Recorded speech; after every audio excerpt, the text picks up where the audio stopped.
Hi everyone. Thank you for being here at the Taco Tuesday and the Horse Grooms Meet Up about immigration policies. Thank you very much to Elizabeth for hosting this of Equine Elixirs, very good supplements.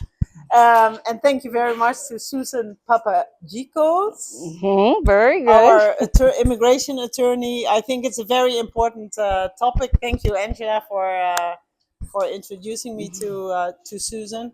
I think it's a very important topic in this time, and thank you for coming. And I think Susan will be very clarifying in what she's gonna tell us. So thank you. No, thank you. All right, so my name's Susan Papagikos. Thank you guys for being here. I was asked to come this is just going to be general information on certain types of visas that you'll see are popular in the equestrian community. Maybe just bring you up to date a little bit. There's a lot going on in immigration law. I'm sure everybody's aware of that. It's the only thing you see on the news, on social media. There's a lot of misconceptions because nobody knows who to believe because there's just information everywhere. And a problem I've been seeing with the equestrian community since last year is that, well, I've always come in on a tourist visa. I've always come in on this ESTA. I'm just there 3 months and then I go back and the employer, and now since last year, oh, so-and-so got denied a visa. Oh, so-and-so got denied a visa. Oh, what's happening? Well, I told you what was happening and nobody is listening. But it's a different game. And that applies across the board. So I figured I'm just going to speak briefly about certain types of visas. My information is on here. I have a handout there that is basically reflects what I'm talking about. My contact information is on there. I'm not going to speak about anything specifically, obviously. And then there's also employer rights. If you are an employer, if ICE comes to the work site, what are your rights as an employer? So you should be aware of those. So that handout is there. And I also have a handout in English and another one in Spanish for employees. If you're at work and ICE shows up, and they are going to be stepping that up significantly. Yay, me. So, but you should be aware. And then I also have some cards in English and in Spanish that I took from a nonprofit legal organization that, and it's for people to have as little cards on them, and it tells them their rights if they were to be stopped by ICE and they don't speak the language on the back. It's basically telling the officer, hey, I'm going to remain silent. You have the right to remain silent. A foreign national may not have as many rights as a U.S. citizen, but you have the right to remain silent and not incriminate yourself. And you have the right to due process. Somehow that got lost this year, but everyone has the right to due process. So I will start visa pathways for horse grooms and equine professionals. A lot of the visas some of you may be familiar with. You know of the B1, B2 visitor visa. What is that? B1 is a business visitor visa. You cannot work when you're in the United States under a visitor visa, whether it's a B1 business visitor or a B2. You basically are telling, I'm coming here to go to Disney, right? You're coming here for pleasure. You cannot legally work in the United States under a tourist visa. I can't make that clear enough. That seems to be a big, big problem in this community. The other one is something called ESTA. Basically, the United States called the Visa Waiver Program. The United States has contract with several countries where citizens of those countries don't require a visa to come in as a tourist. They're allowed to come in for 90 days, but we have the same pleasure when we visit those countries. The ESTA is similar to a tourist visa. Again, you are not allowed to work.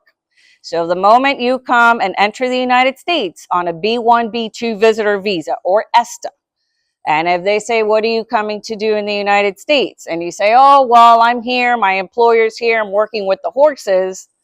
What do you think is going to happen? Okay, so and the other thing is that, Department of Homeland Security is very well aware of the equestrian communities and many fields. And they see it, right? Time and time again. And some people slip and some people, and they might say, well, no, I didn't say I work for a U.S. employer, foreign employer. Well, what you're saying and what you're going to be doing sounds like employment. Yes, they will be denied. Yes, they will be put on a plane and sent back. And if they have ESTA, that will be canceled. Their only option will be an actual tourist visa.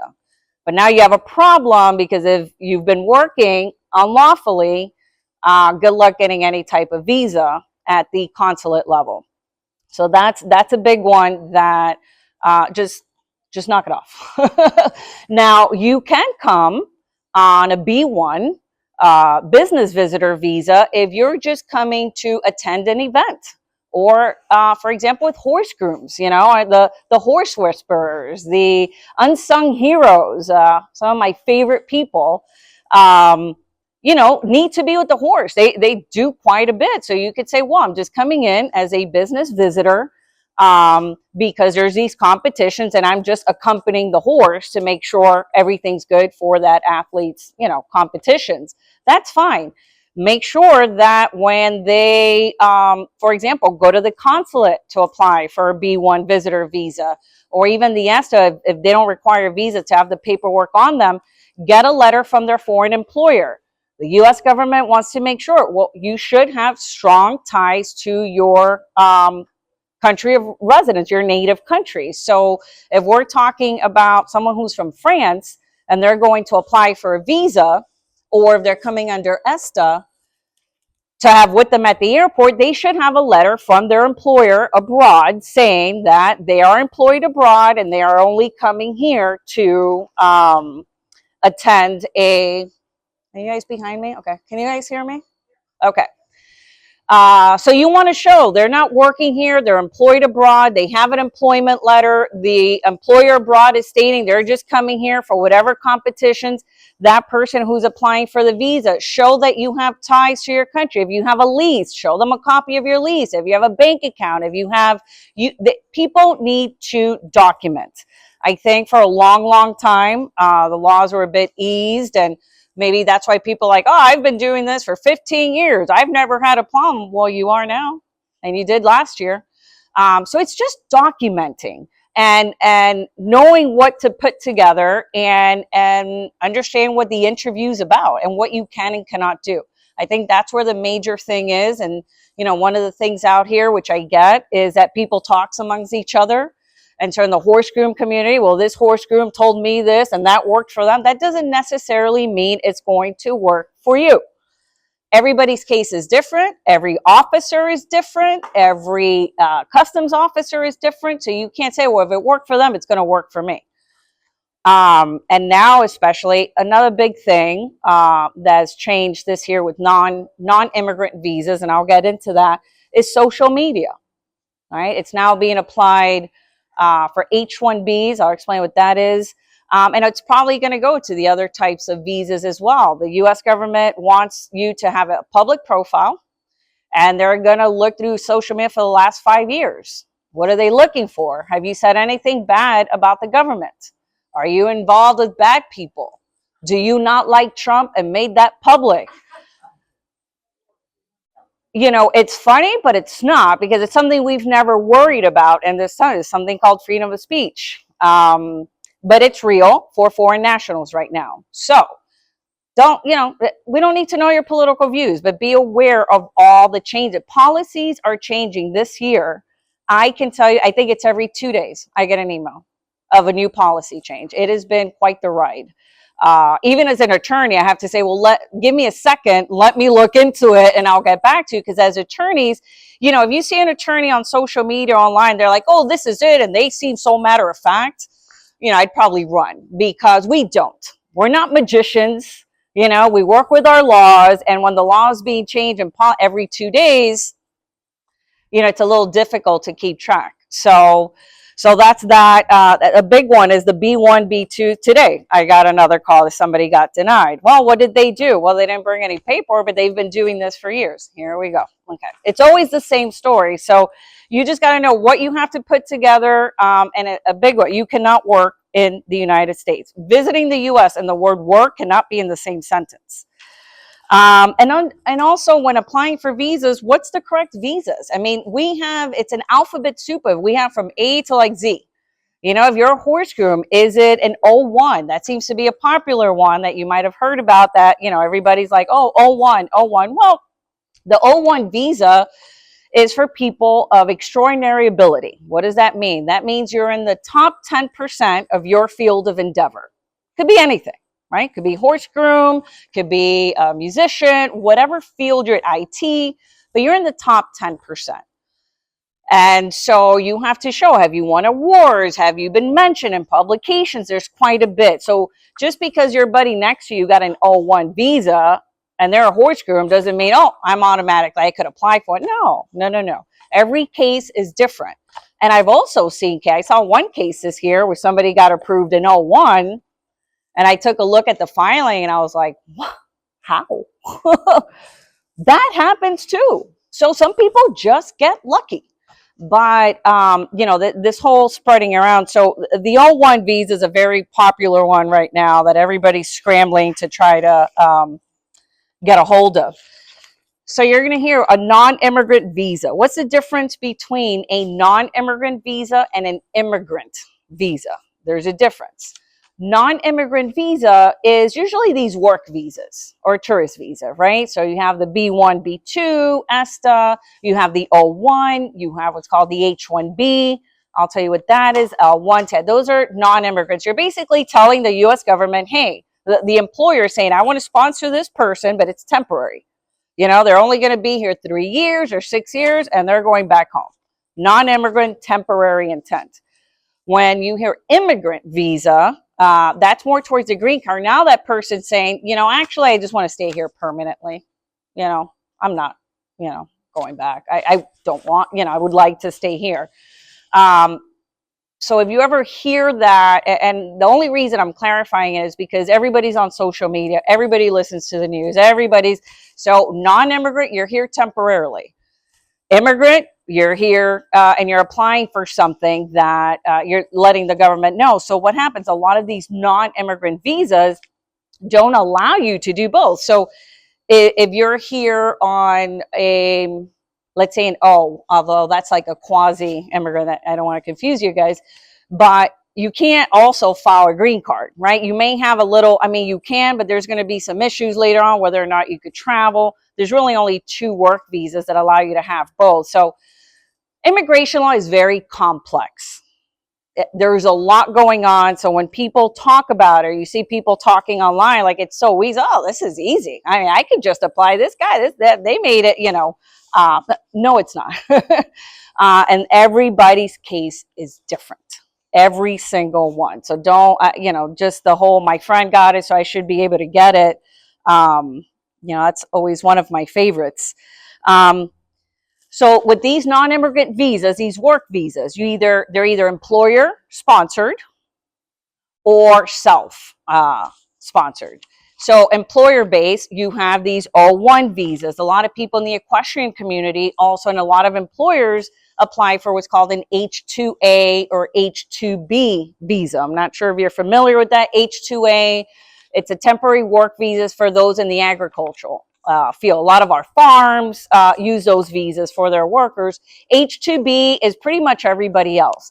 A lot of the resorts, right? If you go to Colorado or Utah or wherever for skiing, you're going to see a lot of foreigners, you know, the housekeeping or in the restaurant. They're here under what's called an H2B visa. That's another one that I think employers should start looking at, especially for grooms and people at that level of the chain. So what that is the employer has to show that it's either seasonal, there's a peak season, right? And where you guys have in Wellington now is the season and everybody's here till about April, an employer can show this is our busy season, here's all the evidence, and we need 10 people.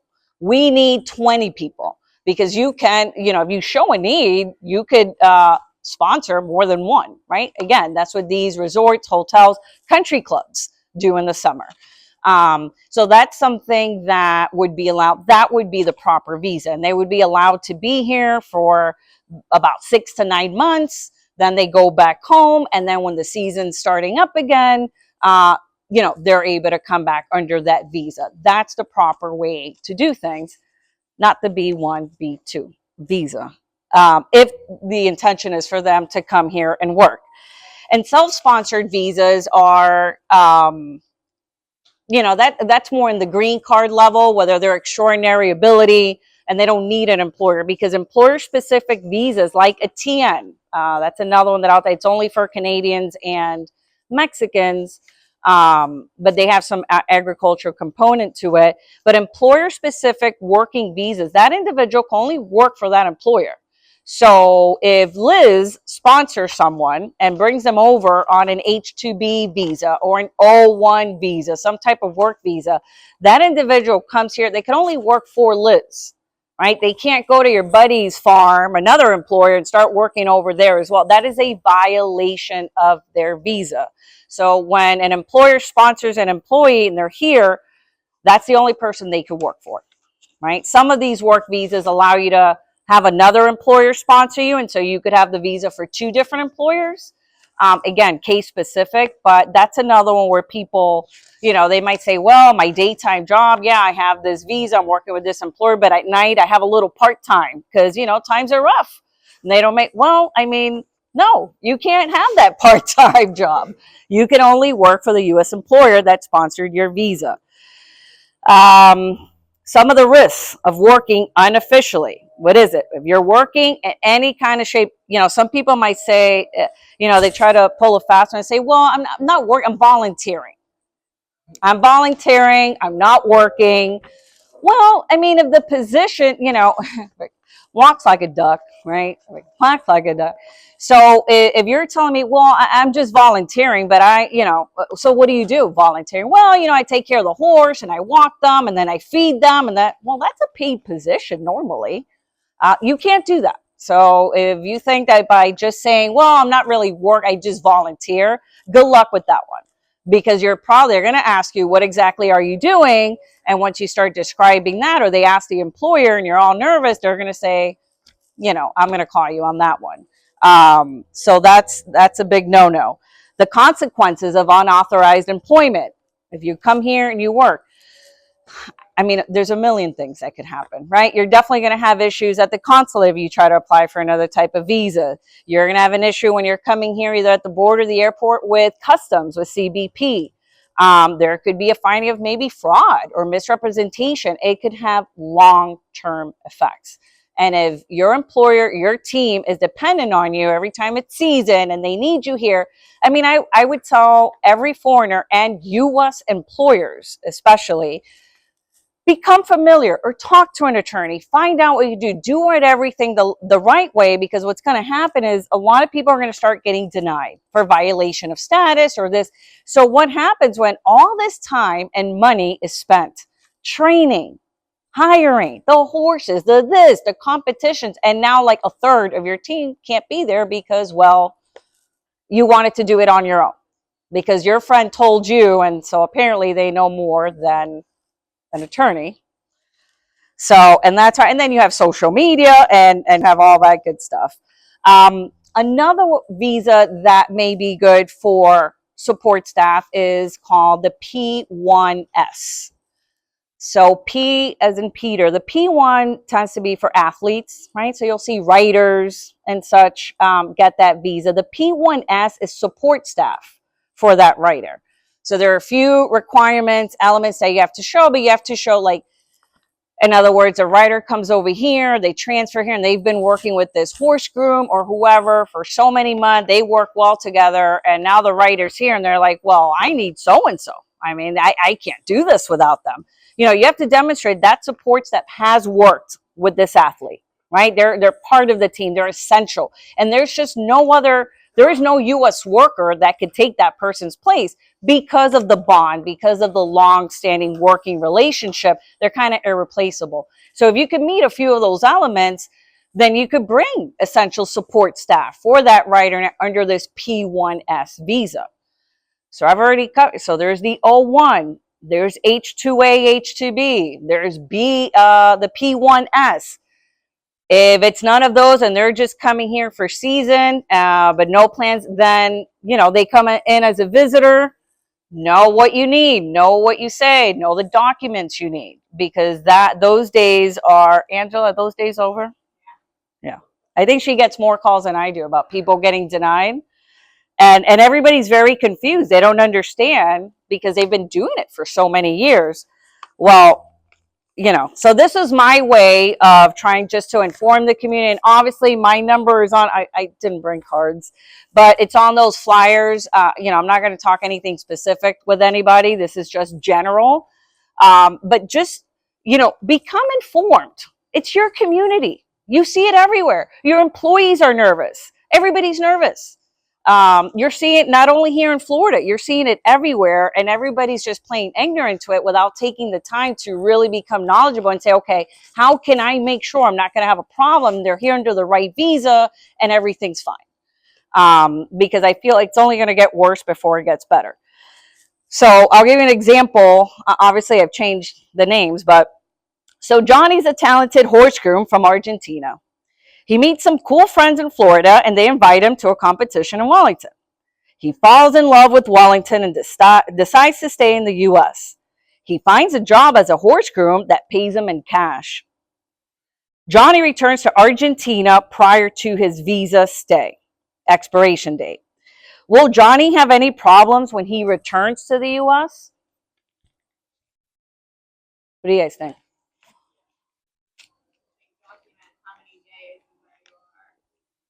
Well, as long as if he overstays his visa, Johnny's got a big problem, right? But I get a lot of them where, well, there's no, I got paid in cash, okay. That's fine, but you will slip at some point. And again, times have changed. There are so many different types of visas, so many ways to get somebody here to do what you need them to do. Yeah, Johnny's going to have a big problem. Because eventually it's going to catch up to him. So something where, hey, you weren't supposed to work is going to lead to fraud, misrepresentation. I don't care if you have 30 U.S. citizens petitioning for you. It's going to be a long time before they step foot in this country again. Right. So can't do that anymore. Visa waiver, we covered. H-2A, again, a lot of people in the equestrian community, a lot of employers bring their guys or women under this program. This visa, it's temporary. The employer does have to show the need, that it's seasonal, it's peak, there's a demand, so it's just temporary, and they have to test the labor market a little bit because the U.S. wants to make sure that there are no other U.S. workers. I mean, that's the whole point, is protecting the U.S. worker. So they want to make, hey, did you advertise it? Did you do this? Nobody applied. Okay, then you move forward. If somebody applies and they're considered a U.S. worker, which is not just U.S. citizens, it's U.S. citizens, people with a green card, refugees or asylees are considered U.S. workers. If they qualify and you're like, no, because I want to bring these, now you got a problem. As an employer, a big, big problem on many levels. And DOL likes to give hefty fines. So we want to avoid those. Hence the reason why when you're looking to bring in workers or whatever it is, speak to an attorney. I mean, I'm doing this. Danette just really is passionate about this. And she said, please, can you just talk to them? But even if it's not me, just an attorney, speak to them. What do you want to do? How do you do it? How do you, what's the law? What's happening? And what I'm telling you now, I mean, by next week, some policy probably changed on something. I can't control that. So it's constant. I can't even tell you. Every 2 days, there's a policy change. And today I got 3 emails from USCIS. They usually like Fridays to drop like a big bomb or, just a day or two before Christmas. Intentional at this point. It's creating chaos unnecessarily. But so some of the things I have on here, and again, I should have made the slides. I put this in here in case somebody wanted to take notes. But what's important? What is the right visa for this person? Maybe they're not in the 10%, or maybe they are, but they don't have the things that they have to show that they're in that. So maybe that O1 is not for them. Maybe it's, hey, they're not even working, but I need them here for those 4 or 5 months. Maybe the B1 is it. Maybe it's the H-2A or H-2B, but know your situation, know your case, and then speak to someone to see what the appropriate visa is, and then everything that entails. How long can you be here? Avoid working. You'll probably see this everywhere. Avoid working under the B1, B2, or waiver. You cannot do that. Also, be very honest with your officers, but you have to know what you're saying. Some people, it's a language thing. I think it's someone from Belgium when he just didn't understand. A girl from Italy too, where her English is not very good, so she was just nervous and she said the wrong thing and it's not what she meant. Well, the officer doesn't know that. They don't listen. They're dealing with people all day, every day, and they are just as stressed out, right, as immigration attorneys, officers at immigration, at the State Department, because they're being told something different every 2 days. So you want to make sure you have everything in order. Recognize that certain visas are employer specific or team specific. Again, if you're here on a certain visa that's employer dependent or team, that's the only people that you can legally work with. You can't have 2 more part-time jobs because the rent is high and times are tough. That is a complete violation of your visa. And then understanding the implications. This comes when you speak to an attorney. I'm an immigration attorney but I handle mostly, I do business immigration and employment. So most of my clients are employers. I do straightforward family. I don't handle deportation cases or ICE, at least not yet, because I'm seeing a huge demand for attorneys. But for now, I'm staying at bay. But, U.S. employers, and I think we have to do and really gather, because U.S. employers are just oblivious. They have no idea. They just know they want their worker here, and that's about it. It's like, well, the magic wand broke, so it's better that we kind of educate ourselves. And, it's not a problem until it's a problem, right? Everybody's, oh, it's fine. Oh, it's not. Until somebody that really needs to be here for something can't come in. They get denied, right? Or until it happens to you, or ICE is showing up, and you're like, what do I say? What do I do? Well, grab a flyer. You'll know what you have to do, but be prepared. Immigration, they're letting you know. It's on their social media page, and they're not lying. They are doing that, and they're going to get even stricter, especially with ICE worksite enforcements. And it's not going to be pleasant. It's not, unfortunately. And that's, I kind of covered everything. That was one of the biggest things that I see is this whole tourist visa, the remaining. Let me see. So, I could take some questions if you guys have something in particular. Obviously, I don't want to discuss any specifics about a case, and I cannot either. But I'm happy if you have a general question or anything. But I think the idea is to slowly inform people. Go ahead, Dana. I do have a question. Is a barn like this, is that a workplace, or is it a private property? Well, I would think this is private property, right? Yeah. Because I don't do much work. No.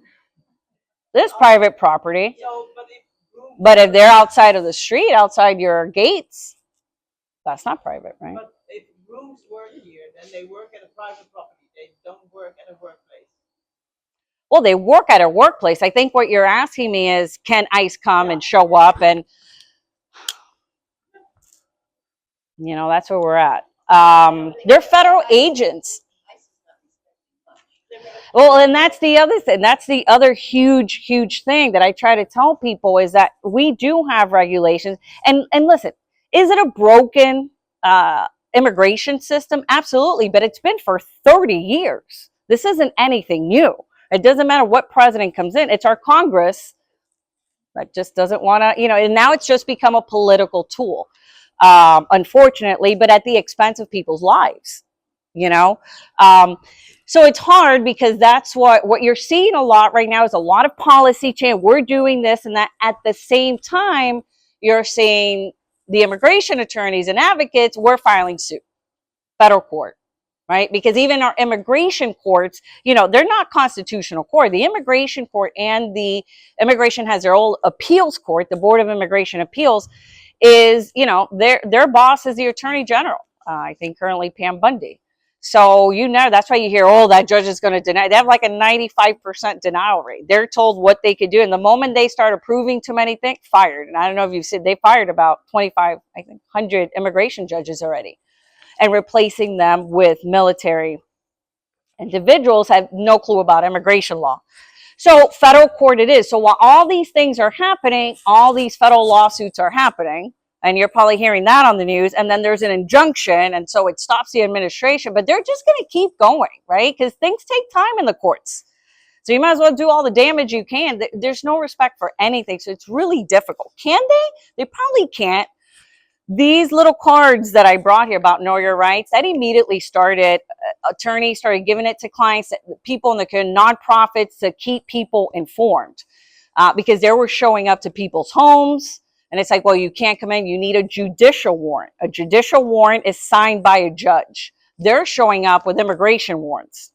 No, you can't come in here, right? And so people started becoming educated. As attorneys, we started informing people. So I said, okay, no problem. Do you see people getting snatched off the streets? There you go. Oh, I won't come to your house. I'll catch you when you're walking down that sidewalk, or you're having a burger at Wendy's. So while we try to do this, they're like, okay, they know they haven't pushed that, but they're like, we'll get them another one. People are being kidnapped, and because we put a stop to them showing up at the house. And then, but we have the attorney, the Justice Department. There's no stopping. There's no checks and balances right now. So what, I don't know. What if they change it, right? The law. And they're like, yeah, maybe we can come up to your house. Maybe I don't need a judicial warrant anymore. So there's so many things going on. So find the right visa, you know, to bring employees over, get informed what's going on. There's just so much going on that the moment I hear someone say, well, this is what's happening, this is what you should do, so matter of fact, you're lying. And I have no problem saying that. If somebody calls me, I say, I'm not sure. Let me get back to you. I don't know. It's an okay answer during these circumstances. So be careful with that. Sometimes there may be a hint at something, and immediately, you know, you see non-attorney, notarios, paralegals, or even attorney, oh, come and, you know, this amount, and, you know, they're trying to get a retainer in the door. But sometimes, you know, I've had a few people explain their situations, and I said, the best thing to do is nothing. Nothing. Just don't do a thing right now. You know, sometimes that is the answer. You know, don't start filing things to see what sticks. And if I'm going to, you know, and from what I hear about these detention centers, and right now, no due process in the court. I mean, it's insane. You just have to watch the news, but it's not pleasant, these detention centers. Very unpleasant. So this is why Danette asked me, say, hey, can you come? Can you talk to them? Maybe we'll do a webinar. I know some people are nervous to appear in person, rightfully so.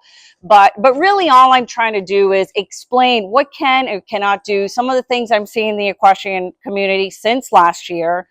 However it is you've been doing it for the last, I don't know how many years, those days are over. So get the right visa for what you're doing. And like I said, maybe you're not coming here to work. You know, maybe you're working out of Belgium, but you only need to be here 3-4 months. You're not working, but your horse is here, your rider's here. Apply for the B1, but document what you need to prove. Don't just show up and say, I'm here, I want a B1. Where's that employment letter? Where's the evidence that you have ties to your country? Denied. And then everybody panics. Yeah, everybody starts getting the calls, the text messages, and then I got them, and so-and-so got denied, and this one got denied, and that one got denied. Okay. Well, they obviously weren't informed. So that's really all we're trying to do. It's just a general thing. Obviously, there's a lot more. But we have to take it one day at a time. Things are changing every other day. We'll see where it stops while the administration's trying to change certain things and from one day to the next, which is also, you know, it's like you knowing our traffic laws. And then all of a sudden tomorrow, it's like, oh, everything you knew, gone. Like what? You know, now you have to readjust. And we also, there's a lot of federal lawsuits going on. A lot of federal lawsuits. So you might hear a policy and it's been in place for a month, but then a federal court and I don't know where issued a national injunction. Now that no longer applies. But then it goes to the U.S. Supreme Court in emergency, and they're like, no, no, no, federal court, you can't do that. Now it goes back to the policy. That's what's been happening this year. It's a ping pong while everybody's getting caught in the net. And it hasn't stopped. And so that's why I say when somebody says, oh, it's fine, this is what it is, and seems so matter of fact, anybody question that. Because, you know I'm pulling my hairs every day and having to go back. So that's pretty much, I think, what, unless you guys have any specific questions. Like I said, I didn't bring cards, but I do have some handouts here.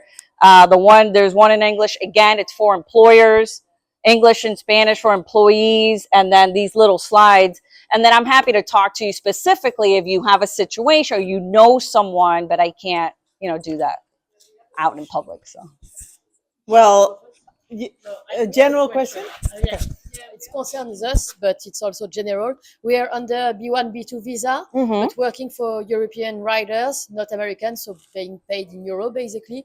So we've been told it's okay, but the question is, like, most of the time we need to stay longer than 6 months in America. So they talked to us about like extension for B1, B2, but we don't really know like what are the rules, how can we apply for it and everything, if it's possible or not. Yeah. So it's like just for 40 days more, right, because you're only allowed 6 months. Yes. So if you have to stay beyond 6 months, you have to apply for an extension, but you have to explain you were only coming here when you entered the US, you're only coming here for a certain period of time and leaving.